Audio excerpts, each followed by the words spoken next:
Welcome to MiamiBusiness.com, where we showcase business professionals around Miami. Today, I have the pleasure of being with Mr. Ernesto Martinez. He's an attorney. Ernie, welcome.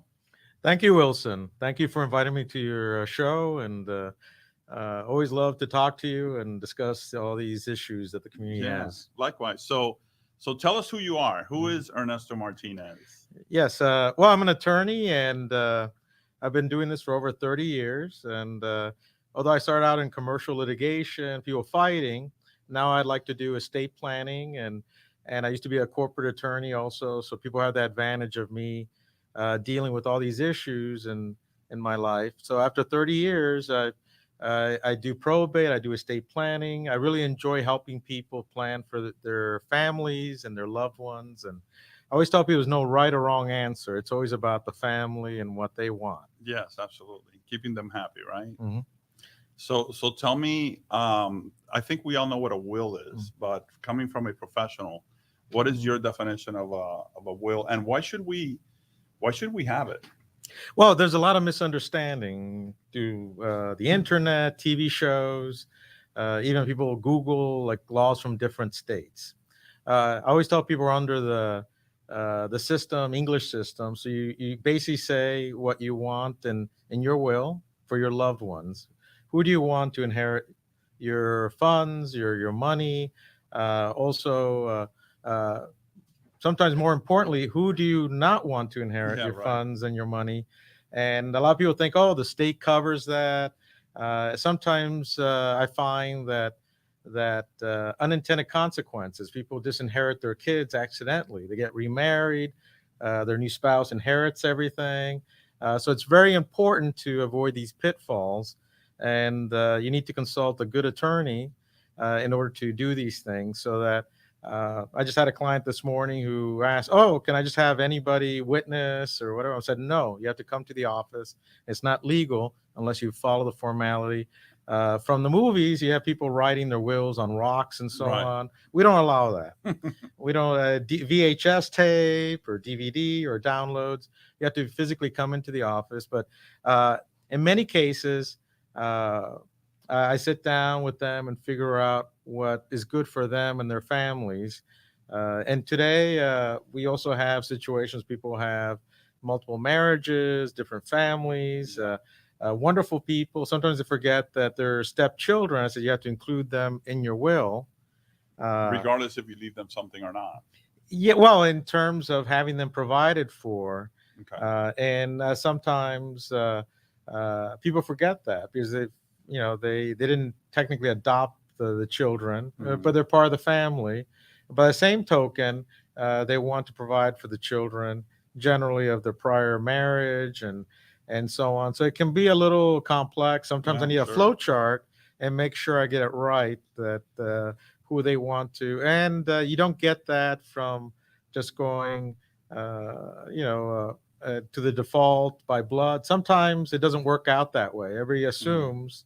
I've had cases people assume that it goes to their brothers and sisters, which is not the case. Right. I always tell people it goes generally to your children, but there's no right or wrong answer. I have an interesting case where they're not all this interesting, but the gentleman wants to leave it to his cats. Uh, I've heard about that, and I thought it was like an internal attorney mm, probate mm, will joke mm. that I leave my inheritance to my pets, or you know, Uh, is there any truth to that? I mean, no, no. I actually have a gentleman that wants to leave to his four cats. He doesn't have any children and doesn't have a spouse.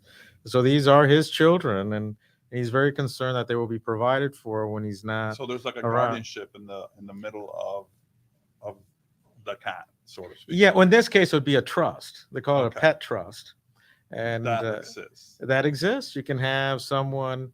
So I always tell people if you wish something, then you tell people. If you want it guaranteed, like a contract, you have to write it down in your will or trust, and then it's a contract of what you want, uh, and also how we discussed issues about how the older cats can be expensive, paying for the Yeah, insurance, of course. all these different issues you don't even think about. and also he didn't want people euthanizing his cats for the inheritance money. Wow. So we had to put these safeguards in. So it seems like a simple, kind of funny topic, but then you start But thinking it's about not. it. It gets very involved. And you also mentioned VHS. Mhm. Does a digital, I guess, will supersede Mhm. the written will? So let's say the scenario would be somebody does a written will, 10 years later they do a video uh, will, if that even exists. How would that come to play? Yeah, we don't have video wills like Okay. in the movies. I think it was Brewster's Millions or something. Yeah, Someone, yeah, uh, and but we do have actually. It started remote online notaries where people notarize, and until they get the wrinkles out of that, I don't want to do it. But that's one of those cases where it's being used much for real estate right now. So you can sign in Bali if you're a U.S. citizen and execute documents. But we're very traditional in a sense to avoid fraud, where you need two witnesses and a notary to be present in the same room, like we're right yeah. here. Hmm. And then my practice always have everyone in the room, which is required by law. But if it's 20 years from now, I can always say I always have people there to do that. Some people videotape or film it if they want to show what they want, but that's not the will. The will is the written The instrument. written instrument. Yes, Very interesting. and some people misunderstand that. They'll write Yeah. like a note or a letter. Sometimes they get the idea from the movies. Maybe we'll get there in 20 years or 10 years where people sit and like we're doing now Yeah. and videotape it and do that. So I always thought that maybe in the future we'll have like a little keychain or something that has our documents. Uh, A flash drive nowadays, I'm sure you can yes, have a small little yes. flash drive. That because a lot of people think also that we record their wills Hmm. and their trusts, which we don't. It's a private matter. Yeah. It's a private matter, so nobody knows. We don't register with the government. A lot of my clients, we're in Miami. It's very international, so people have a lot of different traditions of civil law countries, but it, we have privacy, so you can keep it. Some of my clients, despite my advice, they publish it, give it to everybody in their family, and give them copies, but they don't have to. Right. It's a private matter. That way, next year when you change it, you don't have any protests from the family. But and sometimes it ruins relationships when people know Yeah, I'm sure. what it says. So Ernesto, um, needless to say, you need a will. Mm. Period. Everyone should have a will. What happens in the event that your typical regular person can afford a will? They never did a Mhm. will. They just weren't responsible enough to have a will. Mhm. What happens in the event of something happening, and what then? Yes, a very good question. A lot of people, I guess, from bad advice or some other sources, think it goes to the government, or the government will take half. A kind of misinterpretation of estate tax, which we're not going to discuss here. But essentially, what happens is you go by blood. Generally, it's intestate, which means without a will, and per stirpes, which is a fancy term, by blood, which means we go downstream to well, first of all, you have to find out if they're married or not, Mhm. right? That Then supersedes everything. it There's can facts. it Okay. can. There's rules if you have children from several marriages, then you have different rules. But let's assume from a common marriage and a common parents, you look at the spouse to inherit. Then you look at the children. Then you look at the grandchildren. Then you look at parents. Like I said before, they assume it goes to siblings. And then if there's no parents, then you go to the siblings to inherit. Now, for those that don't like this setup, it may have unintended consequences in terms of who inherits their property, and also, And who's the decision maker then? well, this is state law. Okay. So we haven't discussed probate, but probate is just the court of inheritance, and under the probate code, it provides for inheritance if there's no will, no indication properly legally signed of what you want. Some cases, I always tell people to update their documents because the average person may take 10, 20 years to update their documents. I always find people are shocked by that since they've gotten divorced, remarried, had kids.